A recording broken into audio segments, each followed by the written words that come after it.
My name is Bosco. I'm the sales manager for ASUS Middle East. It's basically for the commercial division, ASUS commercial division. You can see on the background is ASUS business.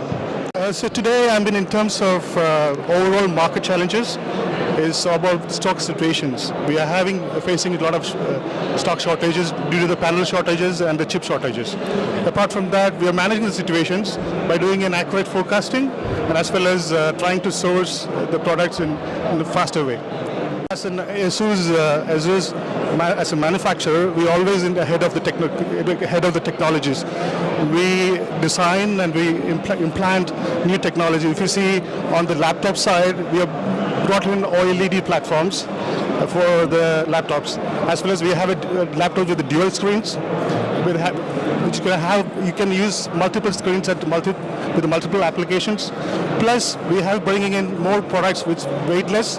Like for example, we have the premium ASUS business notebook series called B9, which is the lightest notebook in the universe, I would say. Yeah. It's only 880 grams, and it can give you 24 hours of battery life. Wow. And it comes with dual SSD, where you can do RAID 0 as well as 1. And it has a fingerprint sensor. It has an IR sensor for face recognition. So there are a lot of things happening around on technology in terms of implanting on our notebook side, as well as in other products like the all-in-ones, PCs, desktops. Also on the educational side, where we're bringing in devices specifically focusing on educational platforms. Oh, that's wherein you would see there are a lot of devices being displayed, first to the students and teachers, and for higher grades of in colleges as well. See, the competition is always give you enough booster to work harder. And secondly, I would say our focus areas, we are clear on our focus areas.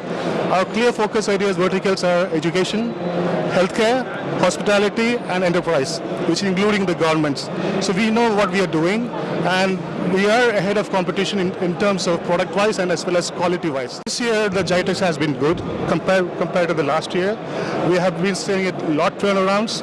There have been a lot of companies participating. A lot of end user or partners are coming onto GITEX. We are able to connect with a lot of partners this year. We are able to connect with a lot of the end customers like the Dubai municipality or Dubai electricity and water authorities, police, Dubai police, government departments, lots of enterprise customers, plus our partners across the region. Across the region, when I say across the regions, it means like GCC, Oman, Saudi, Qatar, Bahrain, and I see a lot of customers coming from overboard as well. So, it's a good platform to showcase our products as well as showcase our technology, and better than ever, it's to connect with them. Yeah, certainly it's a very good platform, and we wish you best of luck. Thank you so much. Thank you so much.